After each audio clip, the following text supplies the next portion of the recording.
Nakilala sa pangalang Justin Joseph Baisa, dugong Ilocano mula Bambang Nueva Vizcaya. Laman ako noon ng basketball court sa kalsada, kasama ko bangko sa Ibors Pingpingbok sa Titisraya.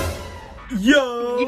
What's up guys? This is your boy again, Daddy Kabul, and your Daddy Ka-Vintage again guys. And nga guys, kamusta naman kayo guys? Kamusta naman tayong lahat dyan guys? Sana okay na okay tayo lahat guys. Yun! At syempre guys, for today's vlog guys is, alam nyo na naman guys, ano naman na nasa background natin guys? Michael Jordan. Wow! Yan, yung unang kwan na nga.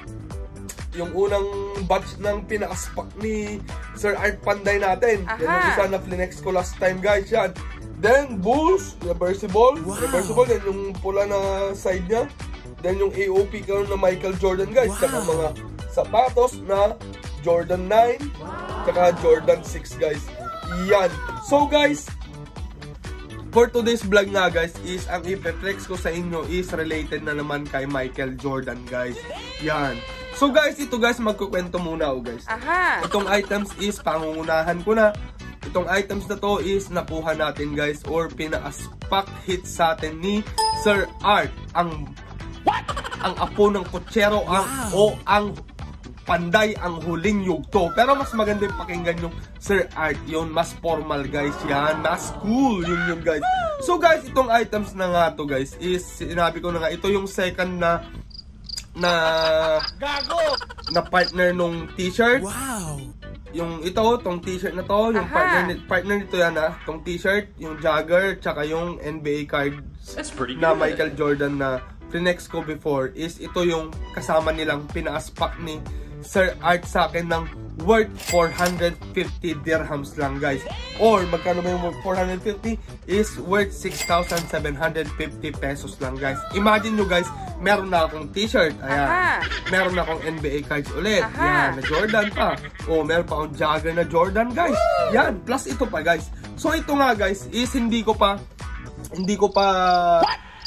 na muna babanggitin sa inyo. Antayin nyo guys, kasi may mga clue naman na kayo. First time, hindi naman sa first time, pero may sapatos tayo dito. So may clue na naman kayo guys kung ano to guys. Yan. So guys, wag na natin patagalin. Pero, ay magkukwento muna pala ako. Ito is collection ni Sir Art to. Collection ni Sir Art. Kasi alam ko Chicago Bulls na collector din si Sir Art. Pero nag-out na din siya ng mga collection niya guys. Ang kwento dito guys is, isang araw guys, nag-message si Sir Art sa akin. Sabi niya, Bossing, Justin, may emergency sa Pilipinas. Sabi niya sa akin, baka meron ka dyan. Sabi niya sa akin.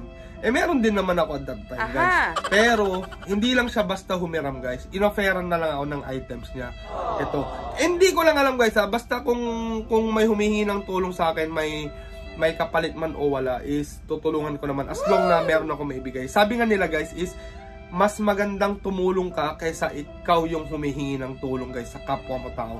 Yun ang lagi kong tinatandaan guys. Yun. So at that day guys, sabi ni Sir Art sa akin, Bossing Justin, may emergency sa Pilipinas, baka meron ka dyan. Eh sabi ko, ano bang problema, ano ba kailangan Sir Art? Sabi ko ganun. Kailangan kasi ng hospital yung mama ko, sabi ni Sir Art, ni Sir Panday. Eh, siyempre may nanay din tayo, may kisimpatya din tayo sa kanila. Is, naramdaman ko din guys, naramdaman ni Sir Art at that time. So, magkano ba kailangan mo ako kay Sir Art? Yan, sabi niya, hindi, ayokong humiram, i-offer ko na lang tong item ko. Ewan ko basta in-offer ni Sir Art sa akin to, at emergency daw sa Pilipinas. So, sige, sabi ko, kung may items ka, bilhin ko na lang para makatulong din ako. Maka-out siya ng items na magagamit niya din sa pamilya niya guys. Yan. So, in-offer niya nga sa akin to.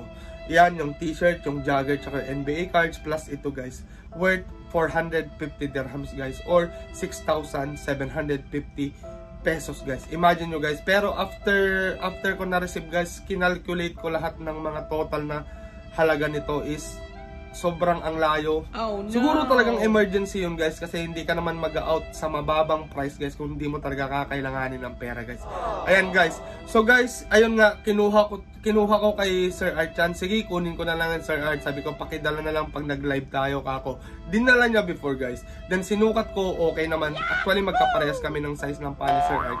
Is kasya naman sa akin. So, okay lang. Ayan. So, may mga nakita din akong hindi okay sa akin. Pero syempre given na yun guys, kasi nga hindi na siya brand new, which is second hand na siya guys. Oh, yan. no. So guys, yun nga ang kwento kung paano ko na-avail or nakuha tong items na, tong pangalawang items na to kay Sir Art Panday guys. Yan. Kwento ko naman na to nung una sa, nung next ko tong Michael Jordan na to, tsaka Jagger sa NBA guys. Pero inulit ko lang guys, para maalala nyo ulit guys. Yun yun. So guys, wag na natin patagalin at excited na akong i-flex itong huli guys na partner ng mga to guys. Solid to guys. Gustong gusto ko din. At ay, sabi ko sa inyo, siyempre, mahilig tayo sa Jordan guys at Chicago Bulls. Eh di, patok na naman sa atin to guys. So guys, huwag na lang natin patagalin at gusto ko nang i-flex sa inyo guys. Excited na ako. Let's go! At ito na nga guys, huwag na natin patagalin guys. Ito na guys. Ito lang naman guys, yan. Binigyan pa ako ng free na plastic case ni Sir Art guys. Sobrang bait talaga ni Sir Art guys. Yan, love ko yan si Sir Art. Namimiss ko na din yan. Matagal na din kami din nagsama sa live guys. So guys, eto na guys. Huwag na natin patagalin. Yan guys oh. Air Jordan 1 lang naman guys. Air Jordan na bread white to guys. Bread white to kasi puti yung toe niya guys. Yan. Aha. Air Jordan bread white to. Guys, Air Jordan is no more introduction na syempre guys ang Air Jordan na brand guys. Alam na natin. Worldwide yan guys yan. Di ko na lang alam, sasapukin ko sa mukha guys kung sinong di pa nakakalam ng Air Jordan na brand guys yan. Eh, sikat na sikat yan guys. Yan. So guys, ito is Air Jordan 1. Aha. High. Yan ha. Pero hindi lang siya basta ordinary na Air Jordan 1. Wow. Though hindi siya ordinary nga kasi Air Jordan siya. Pero hindi lang siya basta Air Jordan 1 guys, which is, ito guys, is Fly Ease. Wow! Ayan guys, Fly Ease. Yan. Fly Ease, yan. Artificial natin yung kanya, yung sintas niya kasi nakaayos na, yan lang. That's pretty good. Yan, Fly Ease, tsaka meron siya kasing zipper dito guys. Wow! Ayan. Zipper guys, yan. Fly Ease, yan.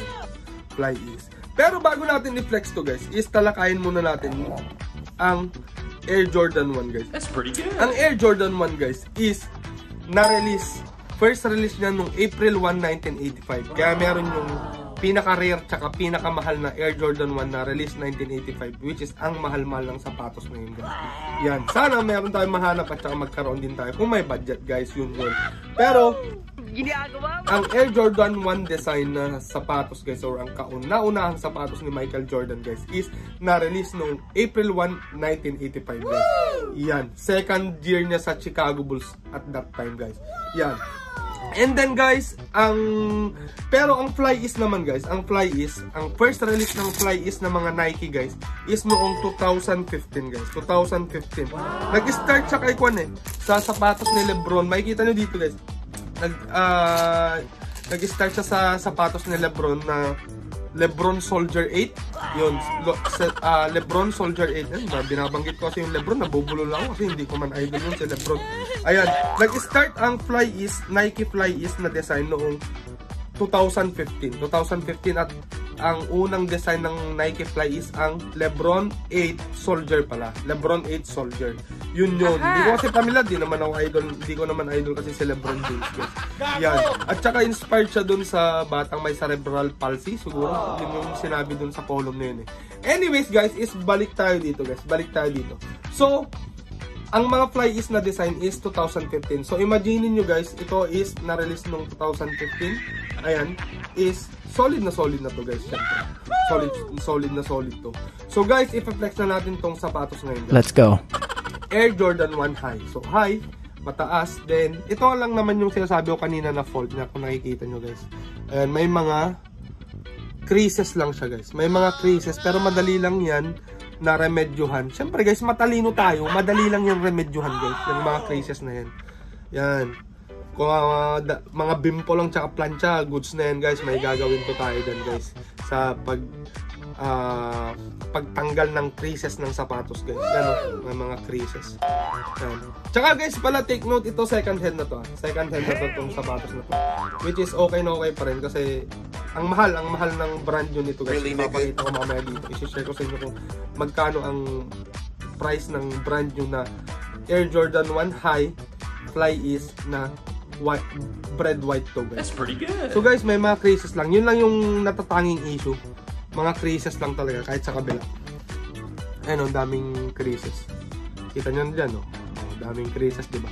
Pero paplantsahin lang natin yan guys. Dadampihan lang natin ng basang tela or towel. Then plancha. Siyempre, susuksukan natin sa loob yan para matanggal yung creases niya yan guys. Ang sole naman guys is okay na okay. Malinis naman. Mukhang nilinisan ni Sir Art bago binigay sa akin guys. Joke lang. Ayan guys.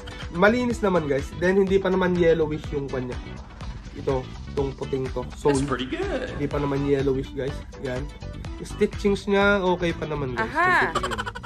Ang mga stitching. Zippers okay na okay. Ayan, okay na okay.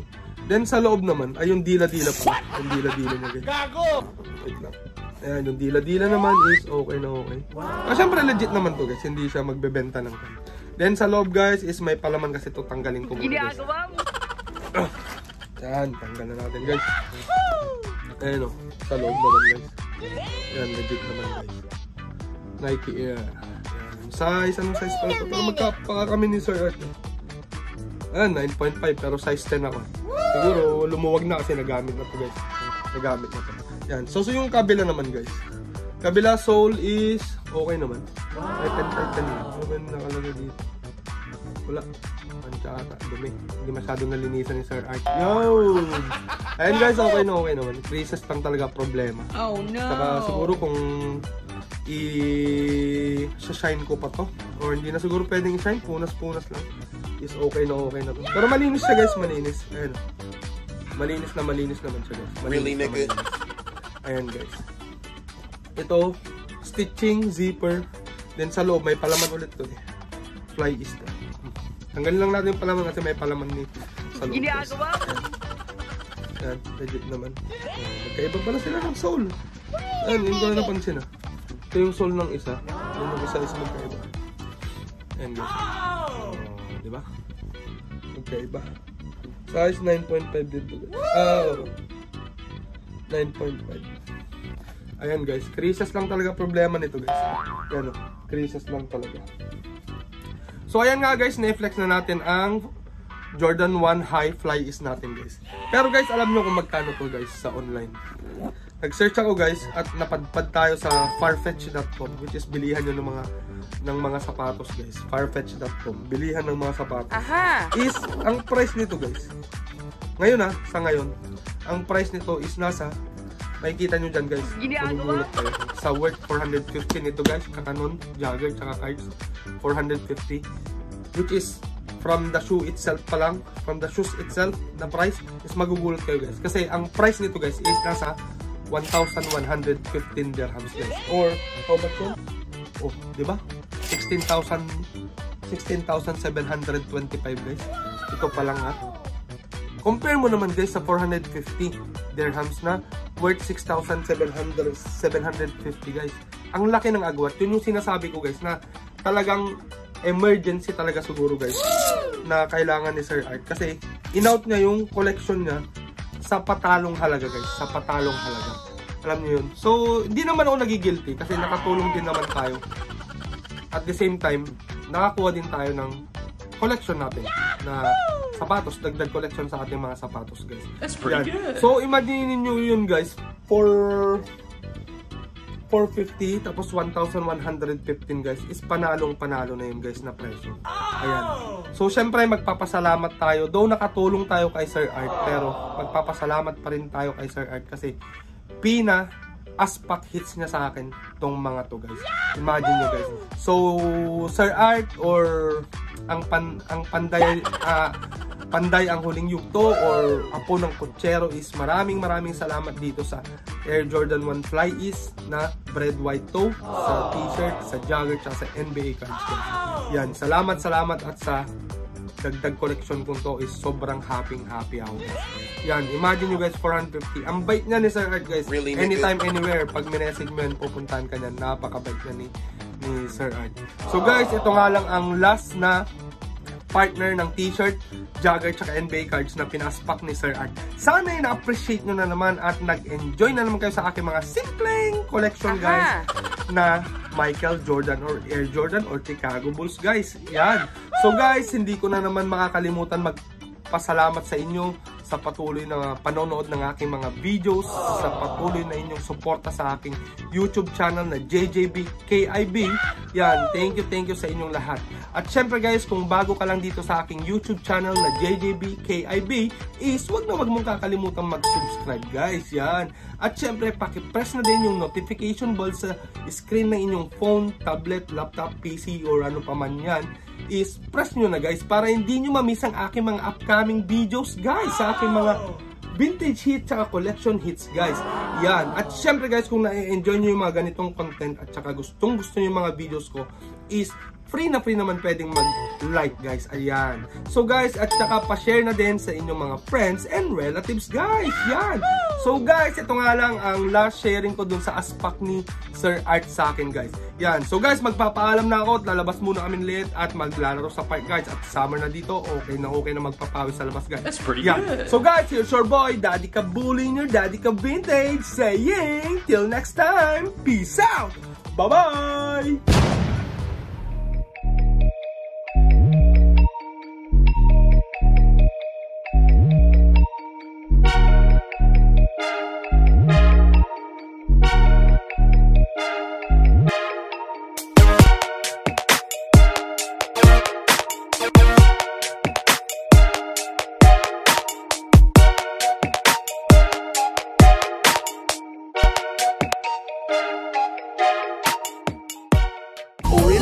Baka naman ikay magtampo sa panahon kasi ngayon okay sa bamawan bibiyang ko. Yung angas ko kahit saan kayang-kayang dalhin, pero yung pagkahangin mo mukhang inborn yan mate.